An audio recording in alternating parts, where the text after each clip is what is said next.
केंद्रीय गृह मंत्रालय आज जम्मू कश्मीर में सुरक्षा व्यवस्था को लेकर अहम बैठक कर रहा है।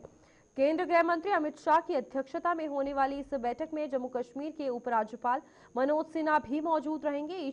और आपको बता दें, इस उच्च स्तरीय बैठक में राष्ट्रीय सुरक्षा सलाहकार अजीत डोभाल के अलावा सेना, पुलिस व केंद्रीय अर्धसैनिक बलों के उच्च अधिकारी भी गृह मंत्री को जम्मू कश्मीर की सुरक्षा को लेकर अहम पहलुओं से अवगत करवा रहे हैं। तो ये एक बहुत अहम बैठक होने वाली है, क्योंकि जम्मू कश्मीर में अगर बात की जाए तो एक सेंसिटिव जोन है और यहाँ पर आतंकवाद सबसे बड़ा मुद्दा है। और उसी के बात की जाए तो सुरक्षा के हवाले से आज ये बैठक होने वाली है, जहां पर उपराज्यपाल मनोज सिन्हा भी मौजूद होंगे, सेना के आला अधिकारी भी मौजूद होंगे और साथ ही साथ यहाँ पर अगर बात की जाए तो बैठक में कई मुद्दों को लेकर चर्चा होगी। सिक्योरिटी के हवाले से होगी, राष्ट्रीय सुरक्षा सलाहकार अजीत डोभाल भी इसमें होंगे। और अभी गृह मंत्री की अगर बात की जाए तो विधानसभा चुनावों के बाद ये पहली मीटिंग जो है सुरक्षा की व्यवस्था के हवाले से की जा रही है। चलिए, हमारे साथ हमारे साथी वरिष्ठ पत्रकार विनोद कुमार जुड़ चुके हैं, उनसे जानकारी लेते हैं। विनोद जी, जिस तरीके से जम्मू में अगर बात की जाए जम्मू कश्मीर की, तो बहुत ज्यादा सेंसिटिव जोन है और आज ही सुबह जो है एनकाउंटर देखने को मिला। क्या कुछ लगता है ये बैठक कितनी ज्यादा जरूरी है? बिल्कुल, आपने ठीक कहा रूपाली। अभी ये प्रस्तावित है, कब होगी ये कहा नहीं जा सकता, लेकिन आज की तिथि यानी 19 दिसंबर को तय है कि मीटिंग होगी और इस मीटिंग में उन सभी पहलुओं को उजागर किया जाएगा, उन सभी पहलुओं पर चर्चा की जाएगी जो बड़े लाजमी हैं। खासतौर पर सिक्योरिटी पॉइंट ऑफ व्यू पे चर्चा होगी। और जब से नई सरकार का गठन हुआ है उसके बाद ये पहली इंपॉर्टेंट मीटिंग है। हालांकि उमर अब्दुल्ला प्रधानमंत्री नरेंद्र मोदी से भी मुलाकात करके आए हैं और गृहमंत्री अमित शाह से भी उन्होंने मुलाकात की है, लेकिन जम्मू कश्मीर के परिप्रेक्ष्य में इम्पॉर्टेंट मीटिंग जो पहली बार होने जा रही है और इसमें बिजनेस रूल भी चर्चा किया जा सकते हैं। हालांकि ये बार बार ये डिमांड की जा रही है कि स्टेटहुड का दर्जा दिया जाना चाहिए, लेकिन इस मीटिंग में स्टेटहुड पर चर्चा नहीं होगी। लेकिन सरकार के पास एक लेम एक्सक्यूज जरूर है रूपाली। वो कह रहे कि हम कुछ नहीं कर पाते क्योंकि हमारे पास स्टेटहुड नहीं है, हमारे पास पूर्ण अधिकार नहीं है, इसलिए हम कुछ नहीं कर पाते हैं। ये एक एक्सक्यूज उनके पास है। मुझे लगता है कि जैसे दिल्ली में केजरीवाल की सरकार काम कर रही है, यहाँ पे भी शुरुआत तो करना चाहिए। जो कमिटमेंट सरकार के जब चुनाव में आपने जो जो कमिटमेंट किए थे, सिलेंडर देने हैं, पावर पे कितने 200 यूनिट आपने मुफ्त देने हैं, जो जो आपने कमिटमेंट किया एटलीस्ट उन पर काम करने की जरूरत है। लेकिन इस मीटिंग में सिक्योरिटी पॉइंट ऑफ व्यू से हर एक पहलू पर चर्चा की जाएगी। बिल्कुल, अगर विनोद जी यहाँ पर सरकार के गठन को लेकर भी बात हुई तो विधानसभा के चुनाव जब हुए, नतीजे सामने आए, नई सरकार बनी, उसके बाद ये देखने को मिला कि लगातार सिलसिलेवार ढंग से जो है आतंकवादी गतिविधियां बढ़ती हुई नजर आई। तब भी सरकार पर एक सवाल उठ रहा था।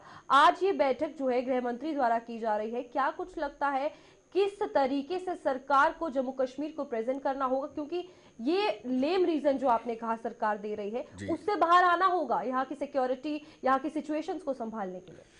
रूपाली, एक विषय तो आपके जहन में भी होगा, मेरे जहन में भी होगा और आम पब्लिक के जहन में भी रहते हैं कि जब टेररिस्ट एक्टिविटीज़ बढ़ती हैं तो एक जो इलेक्टेड चीफ मिनिस्टर है, यूटी का चीफ मिनिस्टर है, उसके पास ये बहाना रहता है कि देखिए लॉ एंड ऑर्डर की सिचुएशन या सिक्योरिटी का सिचुएशन मेरे पास नहीं है, that is handle bye LG Manoj Kumar Sinha. तो कहीं ना कहीं उससे एक बना रहता है। और मनोज कुमार सिन्हा ने भी जब भी सिक्योरिटी को सिक्योरिटी के परिप्रेक्ष्य में मीटिंग ली है तो उन्होंने सीएम को कॉल नहीं किया है। तो ये जो डिफरेंसेस हैं, इससे मुझे लगता है कि इसको दूर करना चाहिए और मुझे लगता है इस मीटिंग में ये चर्चा ज़रूर होगी कि किस तरीके से सिक्योरिटी फोर्सेस को स्ट्रेंथन किया जाए और जो टेररिस्ट एक्टिविटीज़ बढ़ रही हैं उस पर कैसे अंकुश लगाया जाए। तीसरी बड़ी बात ये रहेगी कि बॉर्डर्स को कैसे पूरी तरह से सील किया जाए कि इन्फिल्ट्रेशन ना हो, क्योंकि फ्रेश इन्फिल्ट्रेशन भी टेररिज्म का एक कारण बना है।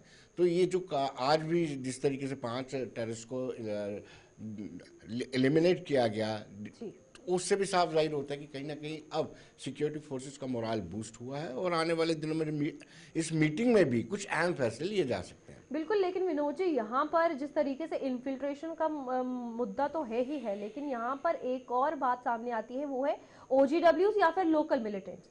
तो वो भी एक बहुत बड़ा सवाल है। ओजीडब्ल्यूज को लेकर बार बार यहाँ पर रेड्स की जा रही हैं और यहाँ पर उनके खिलाफ भी कहीं ना कहीं अभियान चलाया जा। क्या लगता है इस पर भी ध्यान देना कितना ज्यादा जरूरी है? देखिए रूपाली, ये बड़ी बड़ी इंपॉर्टेंट बात आपने कही कि 5 अगस्त 2019 के बाद जो है, जो टेररिस्ट हैं, उनको लोकल सपोर्ट मिली है, जो एक चिंता का कारण है कि आखिर वो कौन से लोग नए सिरे से आतंकवाद को पनाह दे रहे हैं। और जो नेटवर्क रहता है एजेंसीज का और पुलिस का, वो नेटवर्क में थोड़ी कमजोरी आई है, क्योंकि एक एसएचएस को पता रहता है कि उसके एरियाज में क्या क्या हो रहा है। उसके बावजूद भी अगर लोकल सपोर्ट मिलती है तो जो नेटवर्क पुलिस का और सिक्योरिटी एजेंसीज का है वो थोड़ा कमज़ोर हुआ है। और दूसरी चिंता का विषय यह है कि आखिर ओजीडब्ल्यू की तादाद क्यों बढ़ रही है, जो पनाह देने वाले हैं उनकी तादाद क्यों बढ़ी। इन दोनों पहलुओं पर चर्चा करने की ज़रूरत है। तो बिल्कुल विनोद जी, यहाँ पर एक और सवाल रहेगा। जिस तरीके से आतंकी गतिविधियां हुई हैं, गतिविधियों की अगर बात की जाए, यहाँ पर local non local migrants labour सब जो है वो निशाने पर आए हैं। यहाँ पर ये भी कितना ज्यादा जरूरी है समझना कि आतंकवादी जो है उनका कोई पर्टिकुलर निशाना नहीं है, यहाँ पर सिर्फ गढ़ बनाना है। और जम्मू कश्मीर में अगर बात की जाए, यहाँ माहौल खराब करना है, तो उस पर भी आज इस बैठक में ध्यान देना कितना ज्यादा जरूरी है। बिल्कुल, इसको हाइब्रिड टेररिज्म, इन्होंने अलग से अपनी स्ट्रेटजी को बदला है। और हाइब्रिड टेररिज्म यानी जो व्यक्ति, कोई स्कूल में बच्चा पढ़ता है, जो कोई आम तौर पर काम करता है, उसको वेपन देते हैं, पैसे देते हैं, करवा के वेपन वापस ले लेते हैं और रूटीन में काम करता है। तो इसलिए इस जो नई स्ट्रेटजी इन्होंने बदली है, इस पर काम करने की ज़रूरत है सिक्योरिटी फोर्सेस को। इस स्ट्रेटजी को कैसे डिस्टेबलाइज किया जाए। ठीक है विनोद जी, बहुत बहुत धन्यवाद आपका जानकारी देने के लिए। इसी के साथ बात की जाए जम्मू कश्मीर के हवाले से, तो गृह मंत्री अमित शाह जो है वो मीटिंग करने वाले हैं। सुरक्षा व्यवस्था के हवाले से ये मीटिंग की जाएगी और यहाँ पर एलजी मनोज सिन्हा और साथ ही साथ सेना के आला अधिकारी जो है वो भी पूरे अहम मुद्दों से अवगत जो है वो गृह मंत्री को करवाएंगे। और ये विधानसभा चुनावों के बाद पहली मीटिंग सुरक्षा के हवाले से की जा रही है और इससे पहले विधानसभा चुनावों में पहले की गई थी। आगे बढ़ते हैं, जहां पर डोडा प्रशासन आज से जिले के हर ब्लॉक में पहुंचकर लोगों की समस्याएं सुनकर उन्हें हल कर रहा है।